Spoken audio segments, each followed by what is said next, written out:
Hoy vamos a conversar sobre algunos aspectos sobre la parashá Noah o Noé. Noé, quien trajo descanso a sus padres y quien trajo descanso a este mundo. Eso es lo que el nombre Noé o Noah significa. Entonces vamos a mirar algunos detallitos por allí. Esperamos poderlo abarcar todo esto para de pronto analizar algunas preguntas de algunos de ustedes que quieran. Y vamos a mirar antes de la Parashá Noah, porque para hacer el empate, para tener una idea de qué es lo que sigue adelante. Y dice en el libro de Bereshit, en el capítulo 5, 28, dice: y vivió Lemech 182 años y engendró un hijo.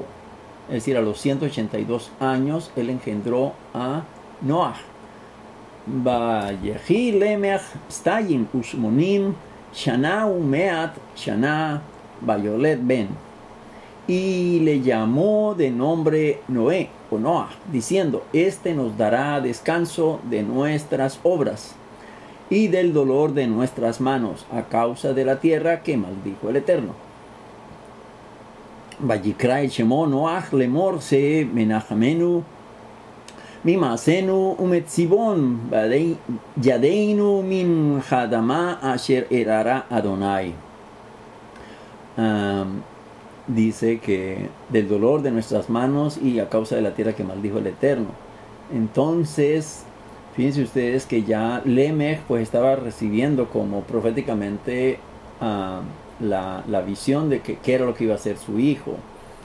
Y lo colocó de nombre Noah, porque él era el que iba a causar que toda esa maldición que había caído sobre la tierra inicialmente por el pecado de Adán, pues por lo menos fuera pasada por un mikveh. Al pasar por el agua es como una limpieza, y eso fue lo que se hizo con Noah, que toda la tierra fue maldita. Y la pregunta que nos quedaría es, bueno, y después de que la tierra pasó el Mabul en hebreo es como el diluvio, entendido como diluvio. No es exactamente diluvio, pero se entiende de esa manera, ¿no? Entonces la pregunta que queda es si efectivamente cuando pasó el Mabul, cuando vino ese mikveh, ese baño ritual sobre toda la tierra, pasó la maldición.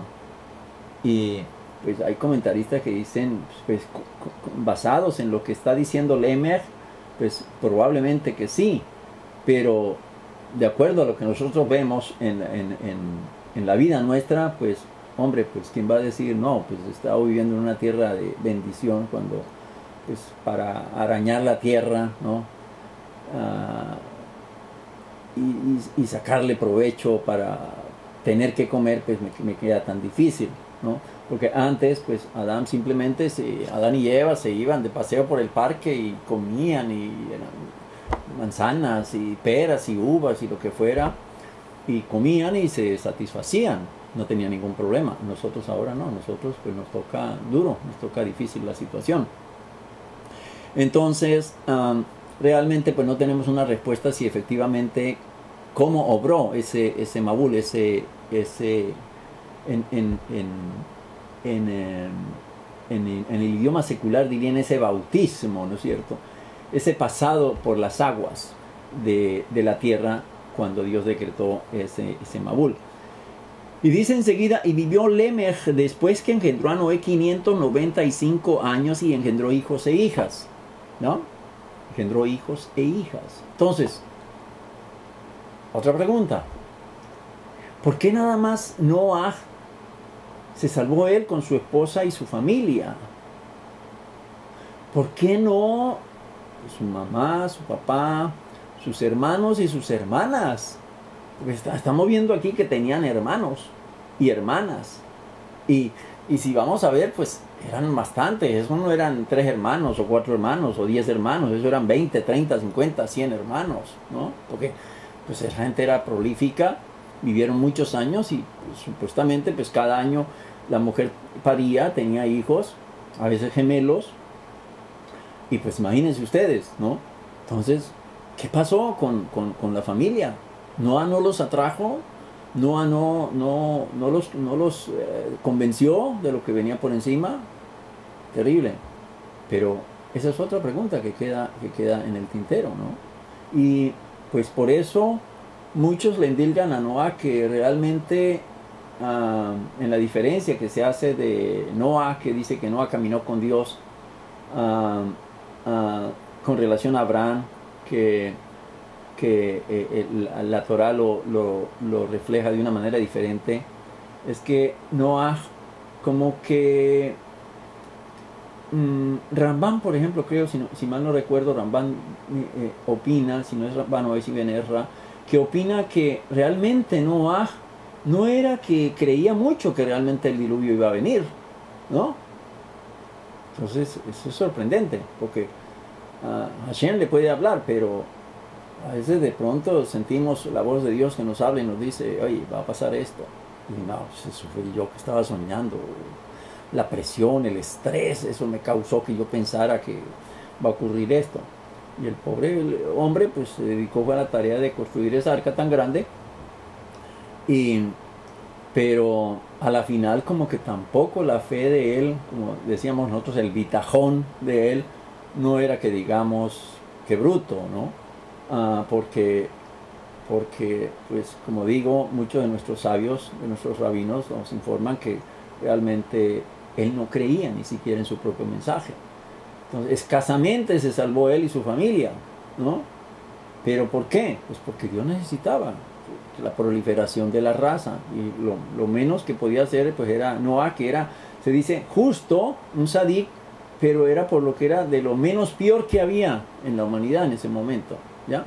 ¿Por qué? Porque uno de los sadik que había, uno de los sadikim que había era Metusalem, recuerdan ustedes, el hombre que vivió, ¿cuántos años? 900 y pico.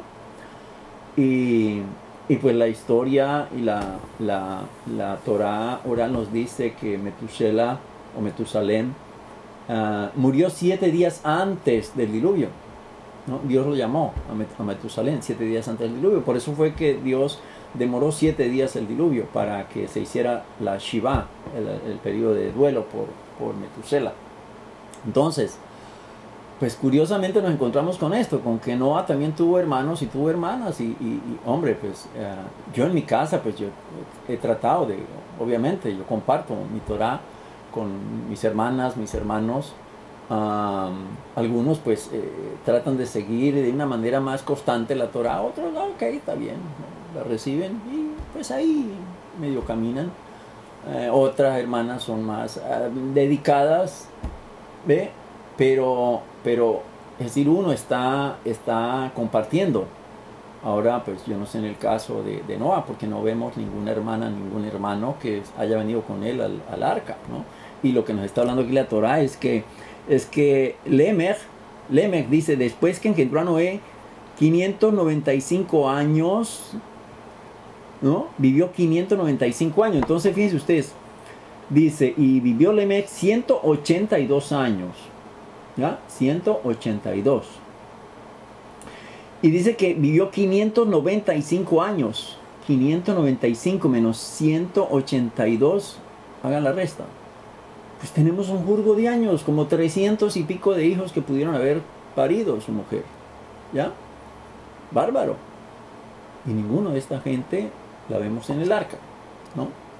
Bueno, esas son interrogantes que nos ayudan a nosotros a entender. Metusela vivió 969. 969. Muy bien, 969. 970, lo mismo que Adán. Adán vivió 970, 930 es la cosa, ¿no? Adán vivió 930 porque dio lugar a los 70 años que le regaló a rey David. 969 o 930. 930 fue Adán. Alright, Adán, que la historia dice, que la Gada dice que David Camelech vivió 70, entonces estos fueron los 70 años que le faltaron vivir a Adán, a Rishon. Bien, entonces, pues imagínense ustedes la gran diferencia Es decir, ese resultado de años en los cuales Lemech vivió, pues por supuesto que tuvo muchos más hijos e hijas. Estamos hablando de más de 50 o más de 100, porque ¿cuántos años, no? Casi 300 años que él vivió después de que tuvo a Noah. Pero entonces, pues tristemente nos damos cuenta que solamente la familia de Noah fue la que se salvó, ¿no es cierto? Entonces dice, y vivió Lemech después de que engendró a Noé 595 años y engendró hijos e hijas. Muy bien. Entonces,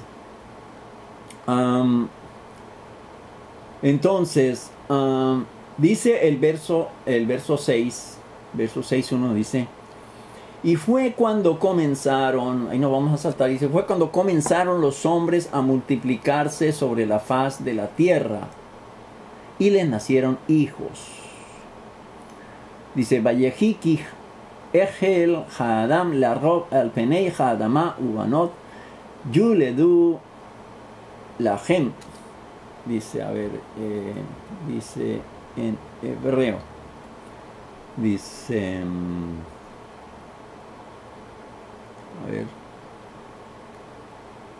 a ver si esto me pasa la diapositiva. Dice, y fue cuando comenzaron los hombres a multiplicarse sobre la faz de la tierra y le nacieron hijos. Entonces, cuando comenzaron a multiplicarse, dicen nuestros sabios que de la misma manera comenzaron ellos a hacer cosas muy desagradables a Dios. Pues ya de por sí venían haciendo cosas desagradables. Ya Caín había matado a Abel, pues algo que realmente fue bastante lamentable. Pero aquí ya nos enfatiza en que ya comenzó la población a agrandarse, a crecer. Y obviamente al crecer la población, pues comenzó también el crimen, comenzó la maldad a crecer. Y entonces ya los pecados y las aberraciones eran muy comunes. Y de enseguida, y vieron los hijos de los señores que las hijas del hombre eran hermosas. Y tomaron para sí mujeres entre todas las que habían escogido. Yo creo que aquí llegamos a un punto en donde dicen todos, ay, yo quería llegar ahí porque es que esa parte es la que más me gusta y siempre he estado yo en contienda buscando información sobre el particular. Bueno, hoy vamos a analizarlo un poquitico por encima, como siempre, pero tratando nosotros de tener toda la información. Aquí no estamos tratando de mira, tú tienes que creer en esto que te voy a decir porque así es, no.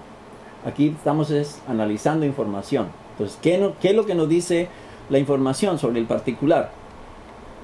Entonces, dice que y vieron los hijos de los señores que las hijas del hombre eran hermosas y tomaron para sí mujeres entre todas las que habían escogido. Dice en hebreo, Vayiru beneija Elohim et benot haadam kitobot gena vayikhu lahem nashim mikol hasher baharu.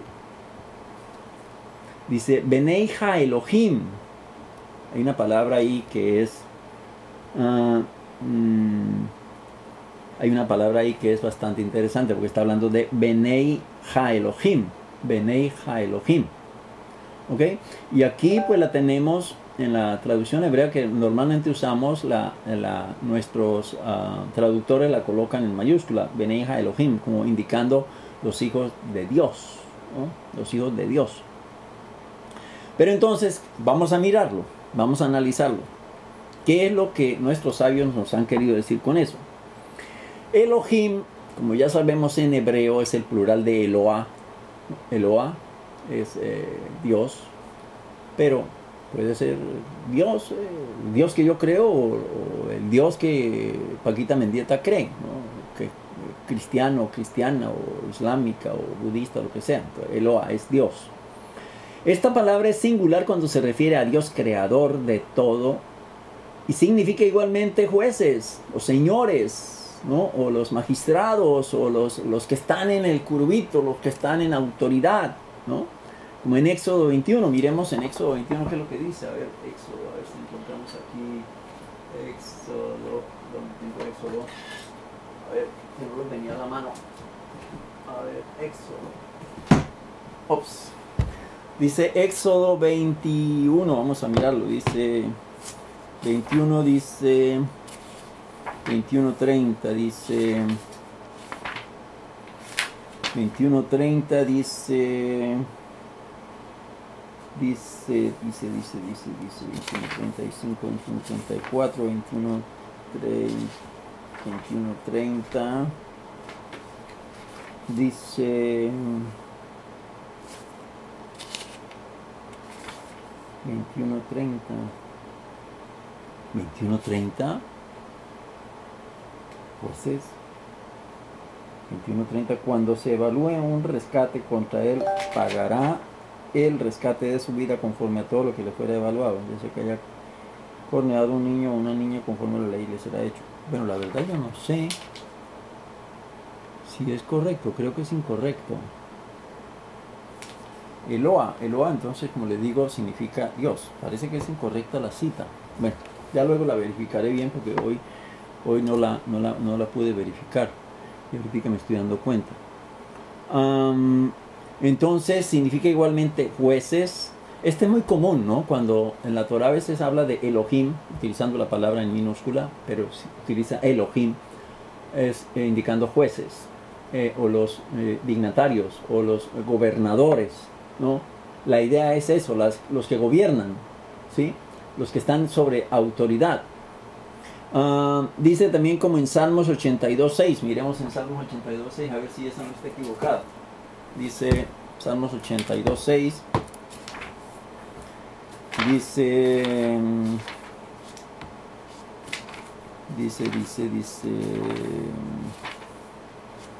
dice 82:6, Ani amarti Elohim atem, dice,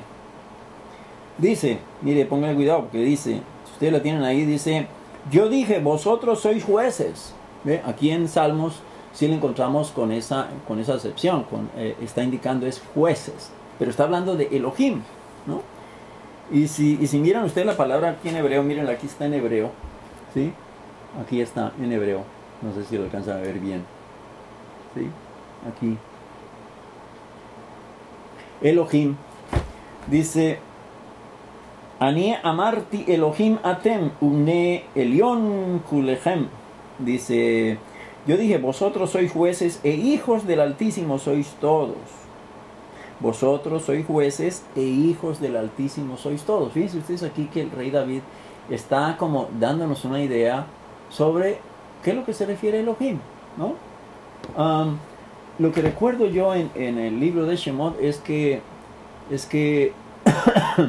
perdón, cuando Hashem comanda a Moisés y Aarón que vayan ante Faraón, él les dice, yo los he hecho a ustedes Elohim para Faraón. ¿Recuerdan ustedes? No sé si alguien me recuerda la cita, porque no la tengo a la mano en este momento. A ver en Shemot, no sé si en Shemot, a ver si alguien tiene la cita en Shemot, cuando Dios comanda a Moisés y Aarón que vayan delante de Faraón, porque ahí también entonces,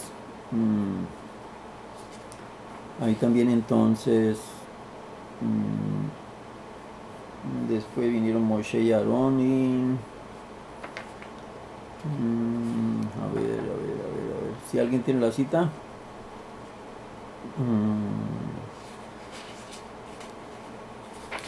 A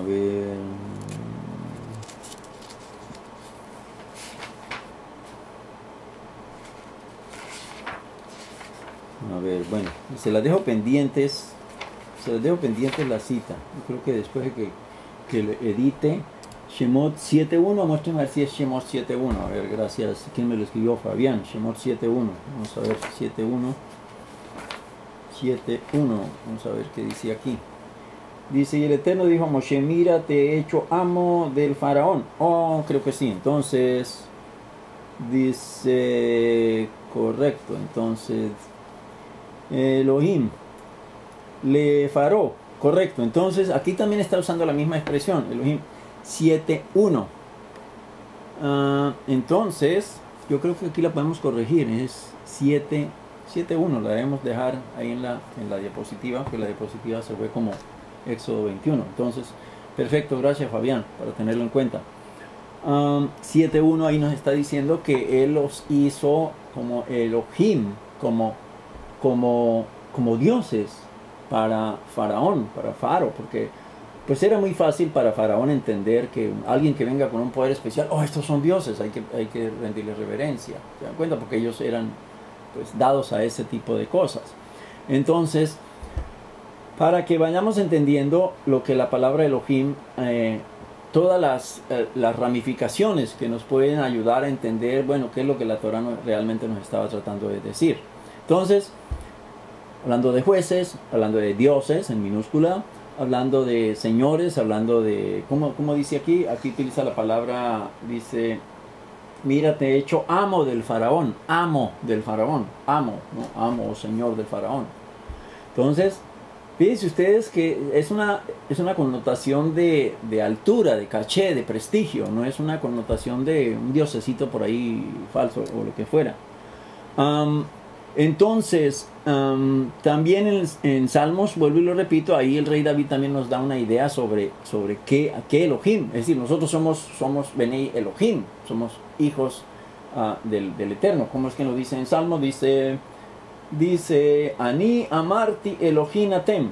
Yo dije, vosotros sois jueces e hijos del Altísimo. Ubne Elion Ulehem. Entonces, pues nosotros somos Elohim, hijos del Eterno también. ¿Okay? Entonces, en Éxodo 23 también, ídolos en Éxodo 23.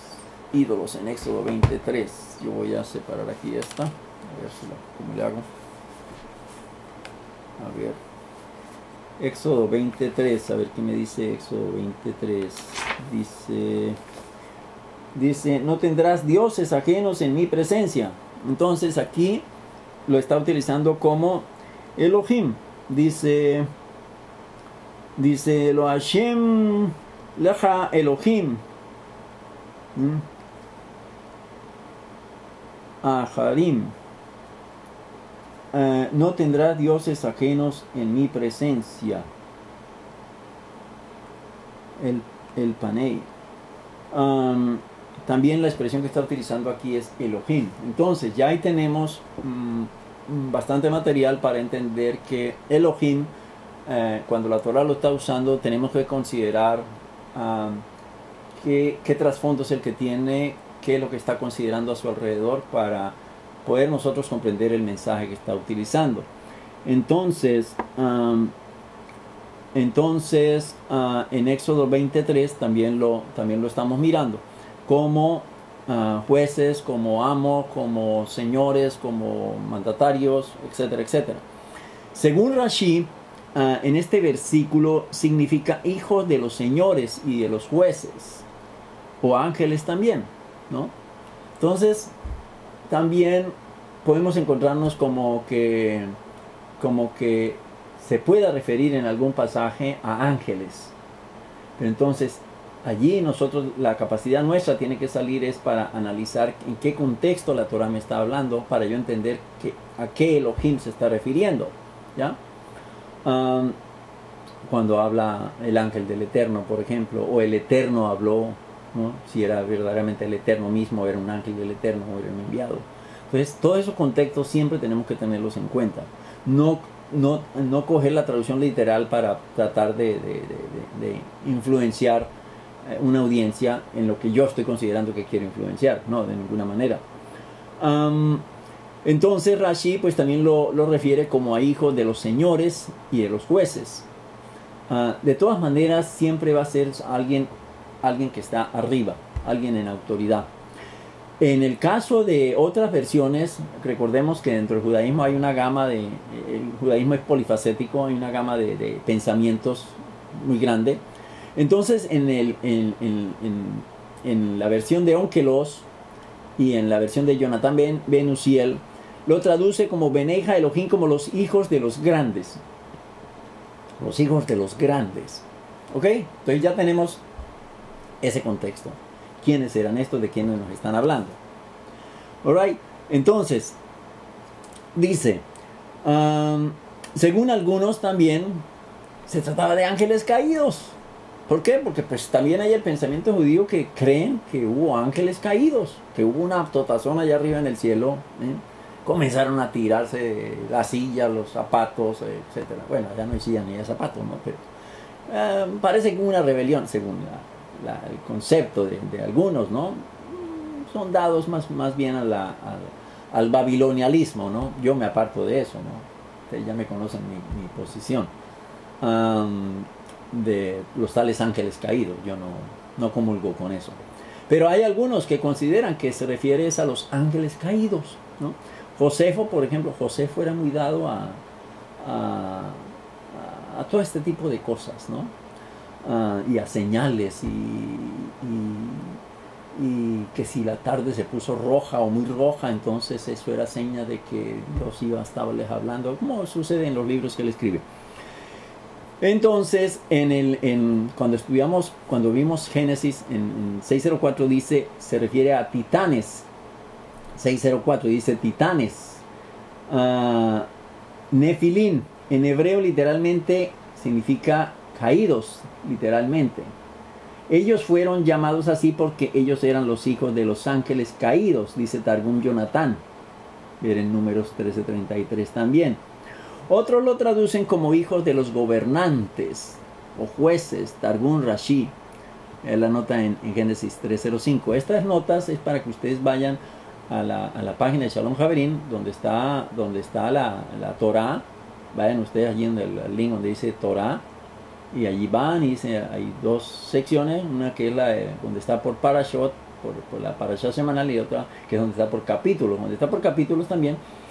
O en ambos casos, de todas maneras, ahí van a encontrar ustedes que allí van a ver unas notas explicatorias al final, abajo, de todos los versículos de cada libro. Entonces, allí pueden ustedes ver esas explicaciones adicionales que se dejan. Entonces, otros dicen que los hijos de Dios son los descendientes de Set, mientras que los hijos de los hombres son los descendientes de Caín. Esto lo dice Ibn Ezra. Entonces, pues ya ustedes se dan cuenta aquí cuántas opiniones tenemos nosotros para que nos digan cuál es el significado de Benei Elohim, Benei Ha Elohim, ¿ya? Pues tenemos como 7 significados alrededor, ¿no es cierto?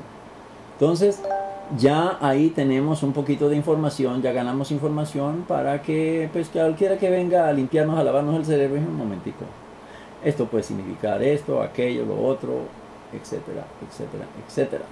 ¿Por qué? Porque son diferentes opiniones que en el judaísmo se analizan. El judaísmo no es sectario. Bueno, hay algunos que sí lo cogen y usted tiene que creer en esto porque si no lo he hecho de mi sinagoga.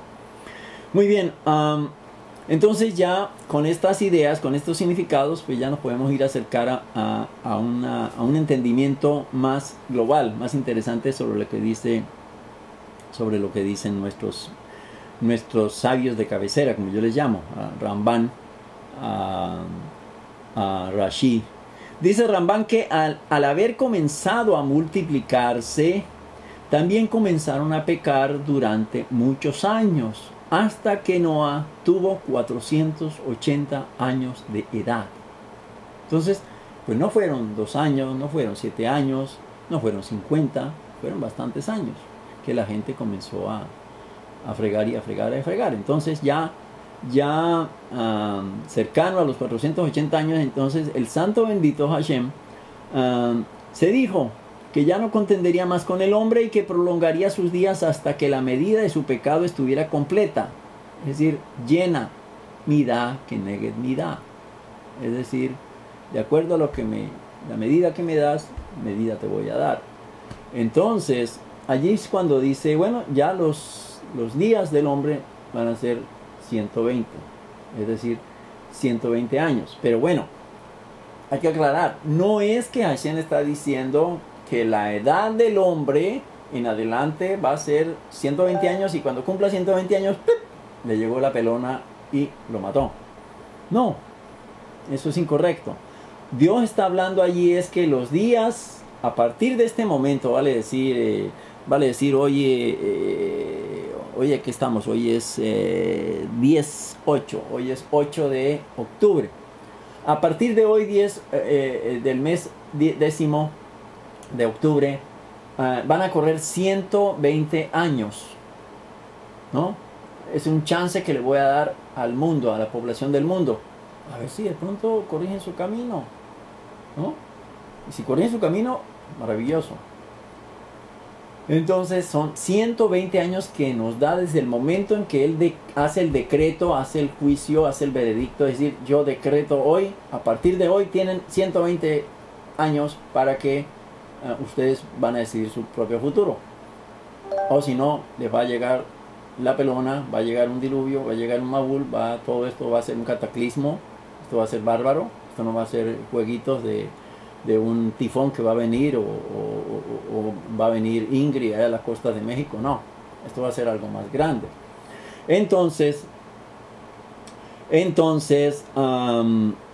Entonces hoy 4 de Heshvan, y Heshvan pues también de acuerdo a nuestras cuentas, Heshvan también fue uno de los meses de acuerdo a uno de nuestros analistas sabios que Hashem escogió para el Mabul.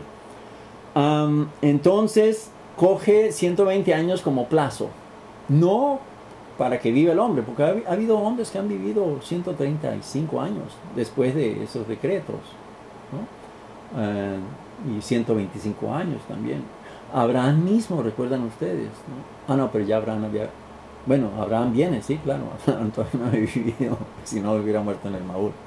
Abraham mismo, ¿no? ¿Cuántos años vivió Abraham? Son 165 años, recuerdan ustedes, ¿no? Sara vivió ¿cuánto fueron? Sara, 130 años, no recuerdo Sara. Pero entonces ahí se dan cuenta de que esa teoría de que después del diluvio Dios le acortó la vida a los seres humanos a 120 años, no, eso no es correcto, ¿ok? Eso es simplemente el punto de partida y el plazo, ese lapso que Hashem da a la humanidad para que se arrepienta, que al final no se arrepienta. Entonces Ramban sostiene que los hijos de los príncipes y los gobernantes, quienes eran los encargados de administrar la justicia, fíjense que esta es una conclusión bastante interesante y yo me suscribo a ella, ¿sí? Que, hombre, si tenemos un mundo, Dios establece que tenemos que tener gente que nos gobierne, gente que nos lidere, gente que ponga orden en casa. Y resulta que se cogen a gente dignatarios, a gente importante en su capacidad, en su criterio, en todo, para que gobierne. Y resulta que esta gente es peor que el mismo pueblo, como sucede, ¿no? Yo creo que en México ha sucedido, Colombia ha sucedido, en Perú ha sucedido, donde a veces los gobernantes son peores que el mismo pueblo y están haciendo picardías que dice uno, hola, pero ¿a dónde vamos a llegar? Entonces es esa referencia a la que seguramente apunta la Torá, de acuerdo a lo que Rambán dice. Y me encanta Rambán por eso, porque está tratando de apuntar hacia el asunto, ¿no es cierto? En Chile también, ¿no? Y es que si miramos en Argentina ni se queda atrás, ¿no? Entonces, quienes eran los encargados de administrar la justicia sobre la tierra, comenzaron entre ellos a cometer toda clase de inmoralidades, en que nadie les podía interferir. Vaya a ver si alguien si se mete a interferir. Pues terrible, ¿por qué? Porque pues sale perdiendo. Cualquier persona que se mete a interferir con esta gente que está gobernando, pues yo me acuerdo aquí algunos amigos en México que les tocó pagar escondederos a peso. Pagar escondederos porque estaban interfiriendo en el trabajo sucio que gente del gobierno estaba haciendo y les tocó, le hicieron la vida desagradable. No los mataron, gracias a Hashem, bendito sea Hashem, pero les fue muy, muy, muy feo. ¿Se dan cuenta? Entonces, como no había quien les parara, pues entonces ahí fue la cosa. Entonces allí es donde la referencia está apuntando, de acuerdo a Rambán, y lo que pues yo también considero que es como lógico, ¿no es cierto? Entonces ahí fue cuando Dios decretó el Mabul, ¿no? De acuerdo a lo que estaban haciendo los jueces. Y recuerden que en la época del templo, no todo el pueblo era malvado, no todo el pueblo de Israel era malvado. Los dignatarios, muchos de los dignatarios eran perversos, pero por causa de ellos fue todo lo que pasó, toda la destrucción. Pero no todos fueron malvados, ¿no? Pero cuando los dirigentes de un país están haciendo mal, lamentablemente los decretos negativos vienen sobre ese país. Así haya gente honesta en ese país. Y por eso es que suceden tantas calamidades en los países por causa de los dirigentes, por causa de los presidentes. Por eso es la responsabilidad de elegir buenos presidentes, porque yo puedo seguir siendo una persona honesta, pero elijo una persona deshonesta y va a hacer porquerías, entonces va a venir juicio sobre el país y eso me va a afectar a mí como persona honesta. ¿Ve? Entonces ahí hay que prestarle nosotros mucha atención a eso, porque eso fue lo que vino a pasar en el Maúl también. Entonces, fue por causa de la maldad de los dirigentes. Por eso te está hablando de los hijos de los hijos de Elohim. ¿Qué más tenemos entonces? Dice el verso 4, dice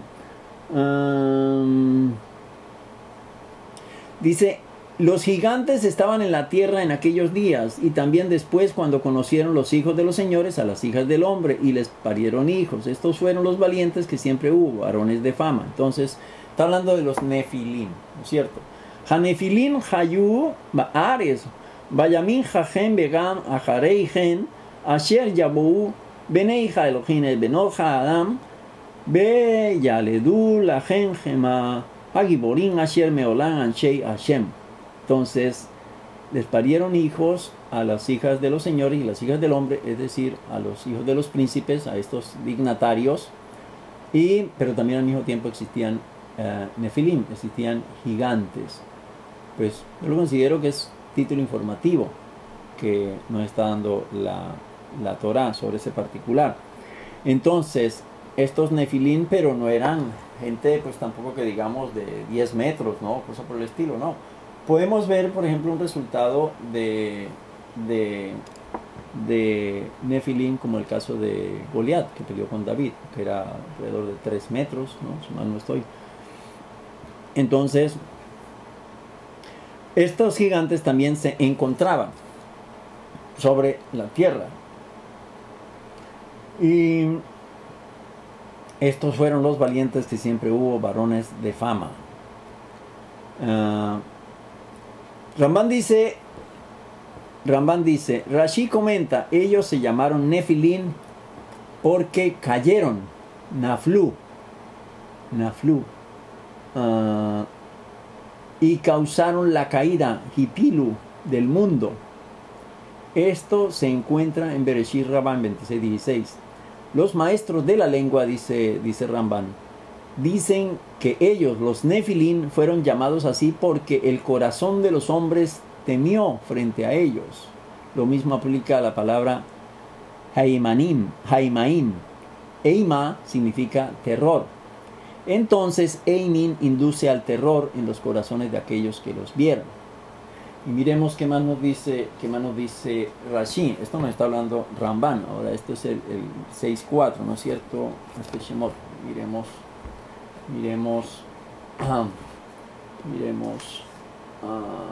Bereshit 6.4.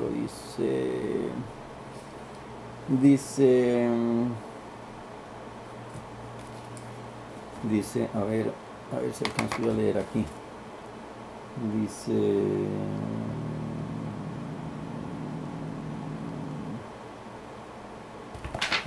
Dice, los gigantes estaban en la tierra en aquellos días, y aún después de eso, cuando se allegaban los hijos de los poderosos, si beneja Elohim, a las hijas del hombre, y ellas daban a luz hijos para ellos.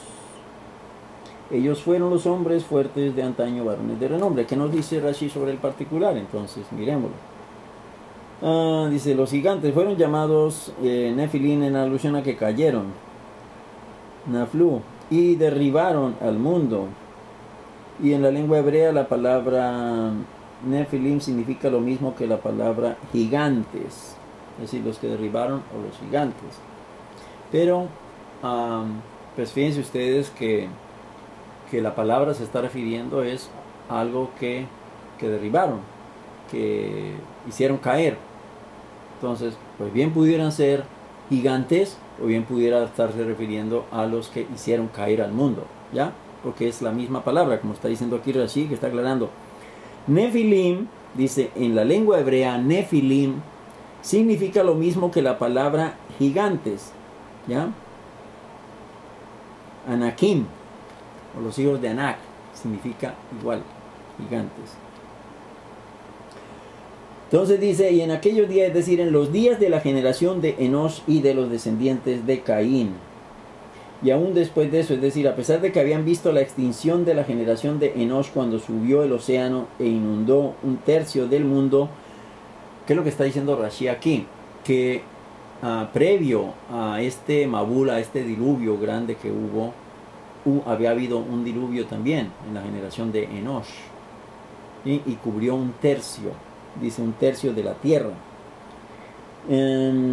Y entonces que la generación del diluvio no fue humilde al aprender de ese Mabul, ¿no? Bueno, no Mabul, pero sí de ese diluvio, o de esa, ¿cómo sería? Así como lo que pasó por allá por allá en la isla esta de Sumatra, por allá en esa zona, ustedes saben a qué me refiero, cuando las aguas vinieron y acabaron con toda esa población y hubo tanta muerte.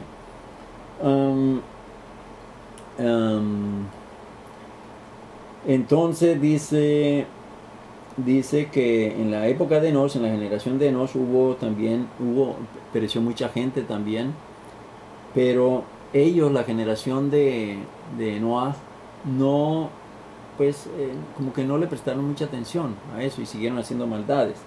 Entonces esa generación no fue humilde para aprender de ellos, de la generación de Enosh. Entonces dice, en la época de Enosh, Dios envió un diluvio para corregir a la humanidad por la profanación del nombre divino.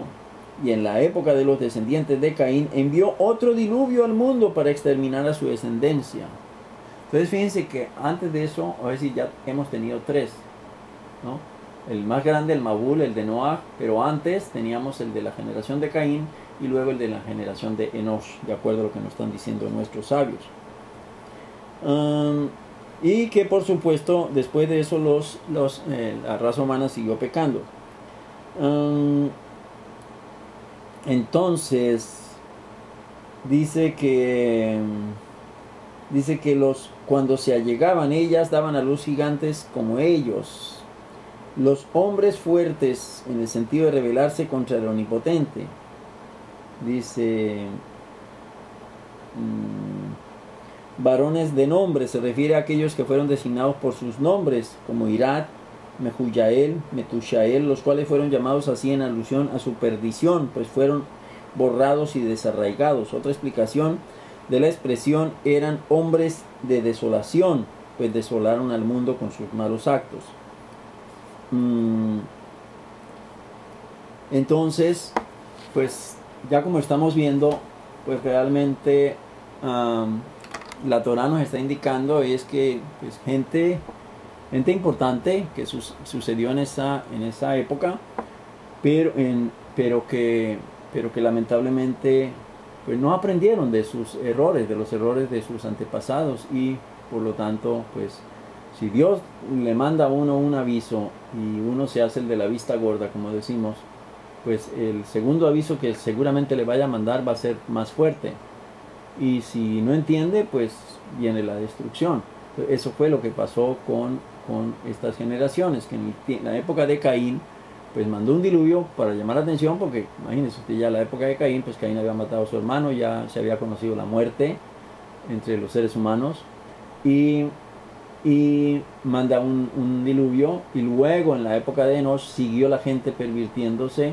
Ya la perversión, dicen nuestros sabios, que era tal que no solamente robaban, ¿sí? Sino, es decir, robaban, se refiere a secuestraban a las personas por botín, por dinero, que es lo que ocurre hoy día en México, en Colombia, donde las FARC, las el ELN, en México los narcos secuestran por dinero.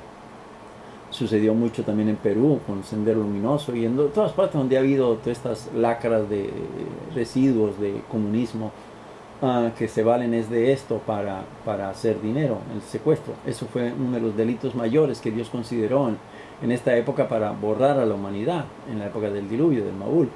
Entonces, que no solamente existía el secuestro, el robo, sino que también se llegaban a las relaciones sexuales de una manera muy desagradable.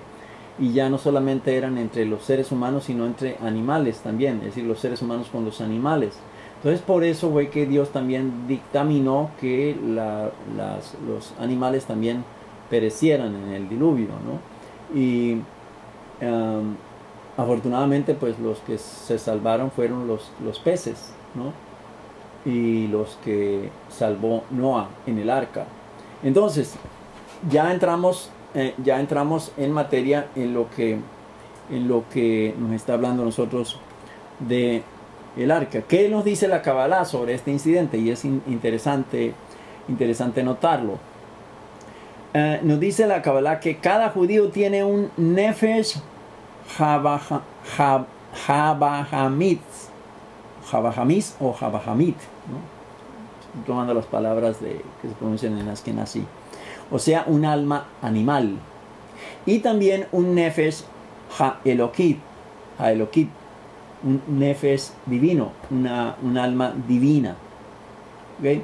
Entonces, aquí es importante señalar simplemente que un judío cumple su propósito en la vida cuando su alma animal se aprovecha y es influenciado por su alma divina. Entonces, estamos hablando de Yeser Hara, Yeser Tov también. Que cuando esa alma animal pues trata de hacer lo que le corresponde hacer, se deja dominar por la parte buena, por esa alma divina, ese nefesh divino, y viene y la persona entonces sube, contrario a estas generaciones que ese alma animal supersedía, es decir, dominaba al alma divina, y por eso fue su destrucción. Entonces es importante tener en cuenta esos dos aspectos, sobre el alma divina y el alma animal, que es la constante lucha del ser humano, ¿no? ¿A quién debo yo obedecer? ¿Sí? El alma animal siempre la voy a tener allí para que me esté molestando, pero debo entender que esa molestia es positiva. Hay molestias positivas como hay molestias negativas. Esa molestia positiva es para ejercitar el dominio de mi alma divina, es decir, que lo bueno que hay en mí, que Dios me ha dado, lo ponga en ejecución y mi ser crezca, ¿no es cierto? Dice que cada hombre tiene un zoológico propio, y estas son las emociones animalistas. E igualmente cada hombre tiene la capacidad de dominar todos y cada uno de esos animalitos que tiene, ¿no es cierto? Y de hecho puede aprovecharlos para siempre y hacer buen uso de ellos. Entonces, ¿qué es lo que nos está indicando esto? Que el arca, la teba, arca es teba, nos está simbolizando que es el cuerpo nuestro, ¿no? En donde están metidos toda una serie de animalitos, ¿no? Va a haber una serpiente, la astucia, va a haber un león, la majestad, va a haber un águila, va a haber una hiena, va a haber lo que ya sabemos que hay dentro del arca. Entonces, ¿cuál es el objetivo? Cada animal cumple una función en la vida del ser humano, y eso es lo que la Kabbalah nos trata a nosotros de enseñar, que no porque sea animal es malo de ninguna manera, sino que va a estar cumpliendo una función fea, pero una función que va a ayudar al ser humano a superarse. Entonces, por eso, cada hombre, cada ser humano tiene su pequeña arca dentro de sí mismo, su pequeño zoológico dentro de sí mismo. ¿Ven? Entonces es que yo no tengo el león, tú sí lo tienes, ¿no? Yo no tengo la serpiente, tú sí la tienes. Eso eso es ego, eso es egolatría, eso es egomanía, eso es toda esa levadura que hay en uno que debemos evitarla. El arca nos está simbolizando es eso. Todos esos animalitos están dentro de mí. Y estando dentro de mí, yo tengo la capacidad de dominarlos. ¿Por qué? Porque ¿qué dijo Dios? Yo he hecho que todos los animales te teman.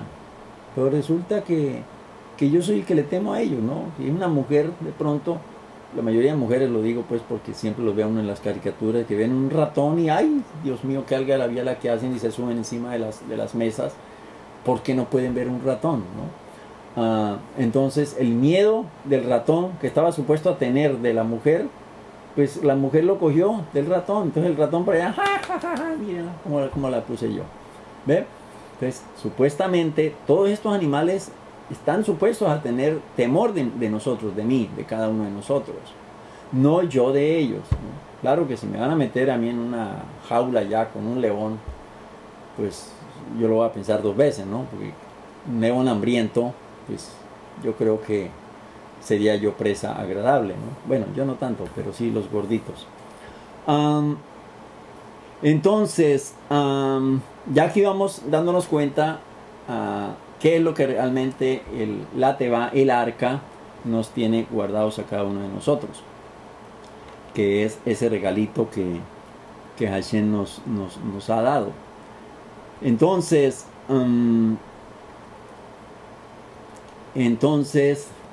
dice que cada niño de escuela, pues desde chiquito nos han enseñado la historia de Noé y su zoológico, ¿no es cierto? Y la historia del arca, la Teva. La historia sagrada nos cuenta que hubo 10 generaciones desde Adán Harishon, desde Adán, el primer hombre, hasta Noah. 10 generaciones. Durante el cual el comportamiento del mundo era inaceptable para Hashem. El resultado fue que les provocó, como sabemos, este Mabul, este diluvio. Pero Mabul, que es la palabra que se utiliza en la Torah para describir este suceso tan grande que ocurrió, este Mabul no se traduce correctamente en español. Ya sabemos que muchas palabras hebreas, al convertirlas al español, pierden mucho de su significado. La palabra connota devastación total, no solo inundaciones, ¿no? Hashem dijo al Sadik, a los Sadikim de la generación de Noah,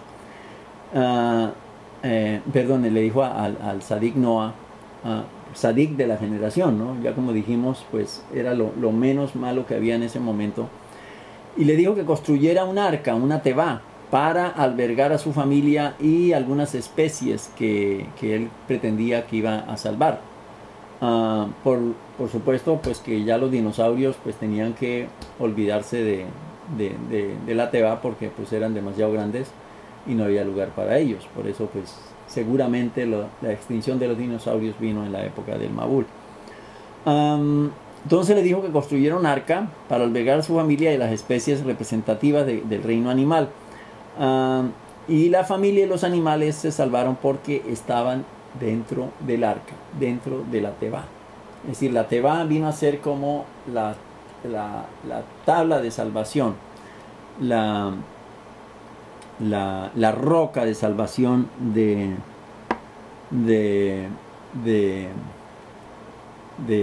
toda la humanidad. Entonces, pues lamentablemente, pues Dios vio seguramente que los amigos Dino y su pléyade de amigos, pues solamente lo vinimos a conocer fue aquí en los cuentos de los Picapiedras, ¿no? Toda la generación de los dinosaurios pues se quedó allá atrás. Entonces, esto en cuanto a la simple historia. Nos quedamos entonces aceptando el hecho de que el arca fue construida de tales dimensiones para poder albergar a un elefantito. El mamut también se perdió, el mamut era mucho más grande que el elefante. Leones, tigres, jirafas y jirafas, como dice mi hijo, o decía mi hijo, cuando era pequeño. Entonces esa teva era de tales dimensiones que pudiera contener a esos animales que Hashem le había estado indicando a Noah. Y entonces, pues esa teba fuera la salvación tanto para la raza humana como para el animal. Entonces, durante el periodo de 40 días de cataclismo, la devastación fue a través de huracanes, ciclones y lluvia incesante. Las erupciones forman el núcleo de la tierra, causando que partes del mar hiervan. Las plataformas continentales como las conocemos hoy en día se formaron en ese momento, y de hecho toda la estructura de la superficie de la tierra se reformó. Además, los seres humanos descienden de Noah y de su familia. También eso se cambió, que antes veníamos descendiendo era de las diferentes familias, allá desde Adán y todo el resto de gente diferente a la familia de Lemech. Entonces el hombre también se le dio el permiso de comer carne. Antes eran herbívoros, tanto los hombres como los animales, todos éramos herbívoros, ¿no? Éramos frutívoros. Pero a partir del diluvio las cosas cambian. Nosotros estuvimos analizando en el estudio de Torah con Ramban por qué al hombre se le dio el permiso de comer carne. Realmente no llegamos a ninguna respuesta. Ramban se trata de aproximar, pero no tenemos una respuesta. ¿Por qué? ¿A qué se debió que el hombre tuviera permiso de comer carne? Lo cierto era que el hombre era herbívoro, era vegetariano, era frutívoro. Y pues la verdad es que lo encuentra uno mucho mejor siendo frutívoro. Porque pues la persona es mucho más saludable que comiendo carne. Sobre todo carne de bestias, de animales, de vaca, de toro, de esto. Pues aunque es deliciosa, pero trae más consecuencias negativas a la salud del ser humano que si la persona se dedicara a comer frutas o hierbas, ¿no? Vegetales. Esa era la manera. Y no solamente era la manera del hombre, era la manera de los animales también, ¿ya? Por eso, si me preguntan cuál era el alimento que los animales tenían en el arca, pues los animales comían era vegetales. Noé se encargó de apiñonar ahí, de almacenar vegetales, tanto para la comida de ellos, de su familia, como la comida de todos los animales. Los animales no comían carne, ni entre ellos. Ellos comían solo vegetales. Después del diluvio cambiaron las cosas. Es uno de los secretos grandes que existe. ¿Por qué Hashem cambió de un modo tan radical esa situación, ese concepto de vivencia, de supervivencia, tanto de los animales como del ser humano? Pues la verdad nos quedamos sin respuesta sobre el particular, ¿no es cierto?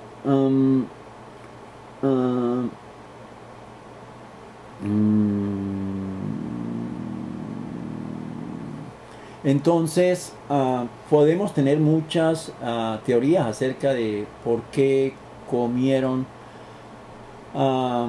carne animal, ¿no? Si antes del Mabul, antes del diluvio, existía la costumbre o no. Lo cierto es que podemos pensar que, ya la generación era tan malvada que hasta mataban a los animales y se los comían. Muy bien. Pero entonces Ramban nos dice es que de acuerdo a lo que Dios nos viene a reglamentar, es que si el hombre mata, entonces, si una bestia mata a un hombre, por ejemplo, entonces que el hombre tenía el deber de matar la bestia. Eso se sigue haciendo hasta el día de hoy. Cuando vemos que de pronto un oso por ahí mató a alguien, las autoridades cogen y lo persiguen, lo buscan y lo matan para que no cause más daño, porque algo pasó en el animal. Porque los animales no es que coman carne humana. De pronto un oso puede agredir a un ser humano, a un ser humano, si el ser humano está invadiendo su territorio, pero así porque sí, no. ni un león tampoco, salvo que estén muertos de hambre o que lo estén asusando, que estén en un circo. Eso es lo que hemos visto con el elefantito ese que le sacaron tanto el mal genio, que eso fue en la India, creo que fue, que cogió al domador y lo pateó, lo mató, lo estrelló contra la pared y salió y se perdió por la calle y tocó que lo mataran. Pero porque lo estaban asusando, lo estaban martirizando. ¿Ven? Entonces el animal está supuesto a tenerle miedo al hombre, ¿no? Y resulta pues que el hombre es quien al final le ha venido teniendo miedo al animal. Entonces, pues todas estas son enseñanzas que nos da a nosotros el Mabul también. Entonces, ya todas las cosas se nos cambian a nosotros, ya nosotros descendemos de Noah y pues se nos dan ciertas reglamentaciones, y digo, se nos dan a todos, y estamos hablando todos, judíos y no judíos. Todas estas reglamentaciones que se nos dan es para todo el mundo en general. Ya luego Dios dice, bueno, vamos a hacer, yo quiero de la humanidad sacar un remanente que me sirva a mí directamente, entonces voy a darle ciertas normas. Entonces ya tenemos a la humanidad que tiene ciertas reglamentaciones, pero como siempre he diferido yo con los conceptos, no es que Dios haya formado a la secta de los Benei Noah, no, es que fueron reglamentos que dio, así como en el principio Dios dio un reglamento que no vayan y se coman del fruto del árbol de la ciencia del conocimiento del bien y del mal. Eso ya era un reglamento, era una misvá, era una orden que le había dado. Entonces todos estábamos supuestos a guardar esa orden. Ya luego agregó otras órdenes, otras ordenanzas, en la medida en que la humanidad iba creciendo, ¿sí? Entonces, llegamos a la época de Noah en donde él establece ciertas normas, cierto margen, cierto campo de acción para el ser humano en general. En general, estamos hablando en general, no de judíos, porque judíos no existían en ese momento. Entonces, incluidos ahí los judíos. Ya luego entonces llama a su pueblo y le da otras normas al pueblo para que se rija por ellas, ¿sí? Pero en general la humanidad pues tiene ya normas que se deben estar rigiendo por ellas. Pero no es que Dios esté formando una secta de gente dedicada a ser Benei Noah, no. Porque cualquier persona de la humanidad puede venir y acercarse y convertirse al judaísmo. Y no que le diga a un judío, no, tú tienes que seguir siendo Benei Noah. No, eso es un error. Pero a mi manera de ver las cosas yo lo veo así. Y yo creo que ustedes me darán la razón en eso. Porque eso es toda la humanidad. En esa humanidad están incluidos árabes, budistas, shintoístas, animistas, absolutamente toda la raza humana. Dentro de esas normas que Dios le dio después del Mabul. ¿Se dan cuenta? Entonces, ¿Benei Noah islámicos? ¿Benei Noah budistas? No. Entonces, por eso es que yo considero que decir que una persona que se forme en la secta de Benei Noah, me parece que es un error, porque eso fue una reglamentación general para toda la humanidad. Yo creo, me estoy haciendo entender. Entonces, con ese diluvio, dicen nuestros sabios, y esto pues se le oyó decir al Rebbe de Lubavitch, y a otros sabios, que a partir de ahí entonces se formaron esos continentes, ¿no? Y donde salieron todas esas formaciones grandes que hoy conocemos. También porque dice que habla que la Tebá se paró sobre el monte de Ararat, porque estamos hablando de la Mesopotamia o la Babilonia, que es una zona bastante plana, y la parte más alta era Ararat, que está hacia arriba. Entonces, ¿qué del monte Everest, por ejemplo? Entonces, a raíz de todo esto, cuando el agua fue resumiéndose, entonces la tierra fue como tomando nueva vida y fueron saliendo nuevas montañas. Eso es lo que nos dicen nuestros sabios, ¿ya? Entonces, una cosa era la tierra antes del Mabul y otra cosa fue la tierra después del Mabul. La tierra tomó otra faz. Si lo viésemos, si Hashem pudiera mostrarnos la tierra como era antes del Mabul, ¿sí? nos metiera en la máquina del tiempo, pues veríamos que no existiría ni América, ¿sí? Ni norte, ni centro, ni sur América, ni Europa, sino toda una gran masa de tierra, ¿sí? Y luego de acuerdo a nuestros sabios, el Mabul lo que hizo fue que esta tierra se comenzara a expandir y se fueron formando los continentes, ¿ya? A partir de ese momento. Así pues que, o sea, lo que se conoce como Pangea, me dice por aquí Perlita. Es correcto. Entonces, fíjense ustedes pero es que los científicos datan esta situación como por allá millones y millones de años, ¿no? Pues realmente el diluvio, si ustedes me lo permiten, a ver si lo tengo por aquí. ¿Dónde está? A ver, ¿dónde está? El diluvio, por ejemplo, ocurrió, a ver si yo puedo ver por aquí la carta esa. Yo por aquí la tenía. A ver, el diluvio lo tenemos en... que ocurrió, yo por aquí lo señalé en el año... A ver, aquí lo tengo. El diluvio ocurrió en el año 1656. 1656 después de la creación de Adán. ¿Ok? 1656 después de la creación de Adán. 1656. Luego en el año de 1996 ocurre el famoso caso de la Torre de Babel, para que tengamos esas fechas porque nos van a ayudar mucho a entender la Torá. Entonces, pues de ahí cogemos 5774 y restamos 1656, ahí vamos a saber cuántos años hace que ocurrió el Mabul. Entonces, y también en qué año fue que se destruyó Sodoma y Gomorra, por ejemplo. Sodoma y Gomorra fue destruida en el año 2040, para esa información. Entonces, 1656, el famoso Mabul, el famoso diluvio. Entonces, pues estamos hablando allí de hace unos 4000 años, ¿no? 4000, sí, más o menos, ¿no? Ustedes hagan la cuenta ya. Ok, entonces 4118 me dice Gaby. Bueno, si esa es la cuenta que hicieron, maravilloso. Entonces, pues nuestros científicos nos dicen, eso fue millones y millones de años atrás. Yo creo que una de las claves, yo creo que ustedes han pasado por terrenos donde hay mucha montaña y han visto que hay montañas que tienen como unos cortes, ¿sí?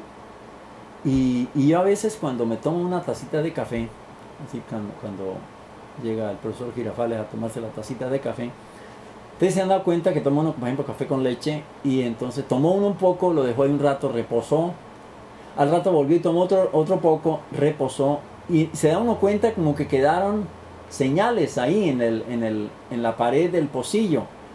Esas señales me recuerdan a mí también a estas señales que ve uno en las montañas, cuando uno ve esas montañas que se caen o que quedaron descubiertas, y ve uno como etapas, ¿no es cierto?, de la tierra. Y yo las considero que son etapas cuando las aguas fueron recediendo, ¿no? Pues es mi opinión, que me he puesto yo a analizar cada vez que voy así por montañas, ¿no? Que es cuando ve uno como que le está recordando a uno, mira, esto es recuerdo del Mabul, recuerdo del diluvio, cómo las aguas fueron recediendo durante esos tiempos, esos meses. Muy bien,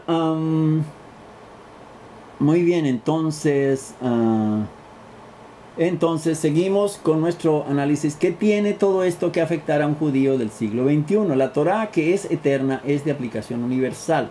Y cada historia, además de ser cierta, tiene la aplicación explícita a cada judío en cada generación. El Rebbe de Lubavitch, por ejemplo, que me lo estoy refiriendo, explica que las aguas de debajo en la vida de un judío, acuérdense que estaban aguas de debajo y las aguas que estaban encima. ¿Recuerdan ustedes, no? Las aguas que estaban de debajo en la vida de un judío son las turbulencias de tratar de ganarse la forma de vida. Turbulento, todos sabemos qué es, ¿no? Eso casi nos pasa a diario a cada uno de nosotros, ¿no? Estas son las aguas que suben y bajan todos los días, las olas rompiendo en la lucha constante por la paz de la mente. Como todos sabemos, rara vez hay calma. Estas aguas pueden fallar repentinamente a través del equilibrio del corazón más valiente. Los hombres gritan agitándose en el mar, las hipotecas, los biles, las facturas de la luz, del agua, del teléfono. Corre para allá, corre para acá. Déjeme, no voy a prestar plata porque va a pagar el internet. Que no tengo plata para pagar la luz, que yo qué voy a hacer. Esas son también el Mabul, lo que nos trae a nosotros también es esa enseñanza de esa turbulencia, esa constante en la vida de nosotros. Pero, ¿qué hay que hacer?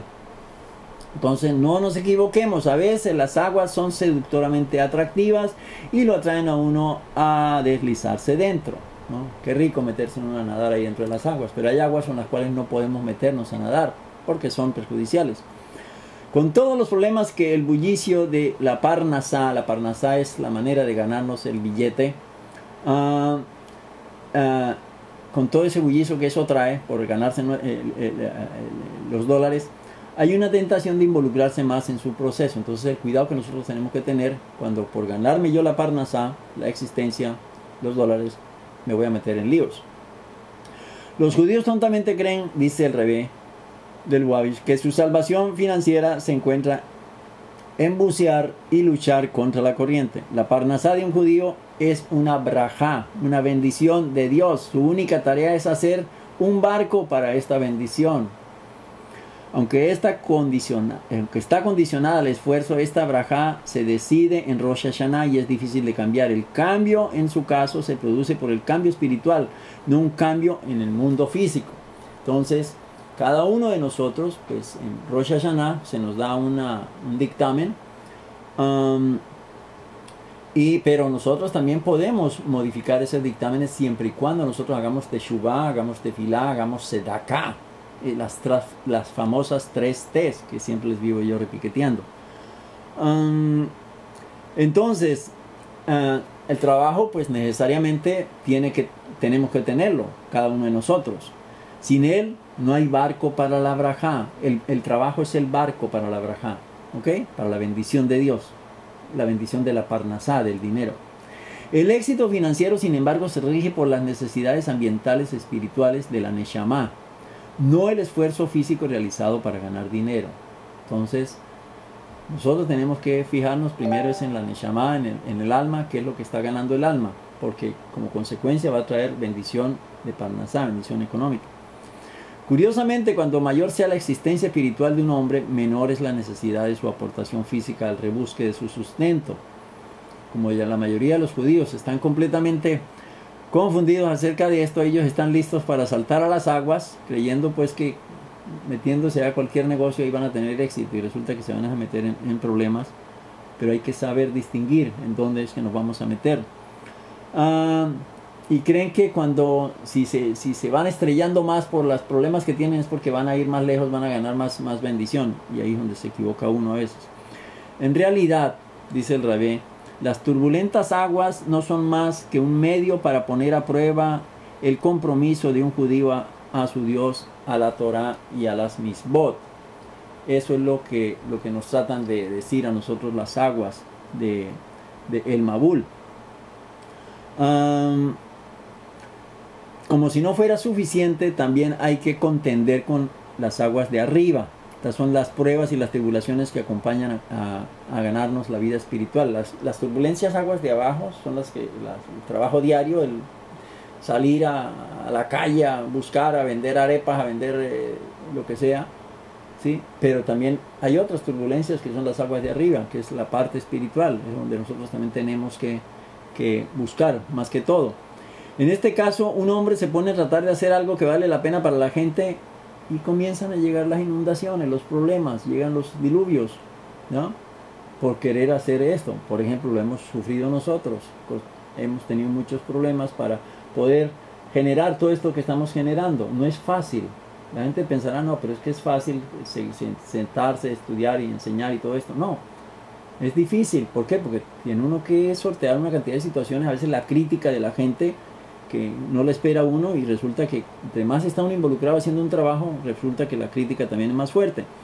Cuanto mayor sea el buen potencial y mayor el esfuerzo, más intensa es la tempestad. De hecho, en los asuntos espirituales, una prueba funcional del buen potencial es la medición de la oposición de ese bien. Es decir, en la medida en que la oposición se muestra, es porque hay un resultado mayor a lo que se está haciendo. De manera pues que eso es lo que en pocas palabras el Mabul, el arca, es lo que está tratando de indicarnos a nosotros sobre nuestra vida. Nosotros tenemos que refugiarnos siempre en el arca, pero saber que dentro del arca hay animalitos. Esos animalitos tenemos que alimentarnos, tenemos que darles el alimento necesario, y por supuesto el alimento nuestro, pero al mismo tiempo saber que en qué momento las aguas van a receder para salir, abrir las ventanas, mirar la bendición de Dios, la luz de Dios, y encaminarnos a hacer lo que tenemos que hacer. No es fácil, pero todos estos son elementos que nos ayudan a nosotros a entender los planes que Hashem ha desarrollado para cada ser humano y la vida como Él quiere que ese ser humano la pudiese desarrollar, pero siempre teniendo en consideración que su refugio va a ser el arca. El arca simboliza la relación con Dios. Las aguas de abajo sobre las cuales está el arca pueden ser turbulentas, pueden mover el arca, pero al fin de cuentas la persona está allí guarecida, está guardada, ¿no es cierto? Pero los animales están allí también, ¿no? Esos animales son los que tenemos nosotros que conocer y dominar, no dejar que los animales nos dominen a nosotros. Pueda Hashem hacer que esto que hemos aprendido nos ayude a comprenderlo mejor y seguirnos explorando en nuestras misbod, en nuestro buen comportamiento y tratando de agradarlo a Él cada día. Amén y amén.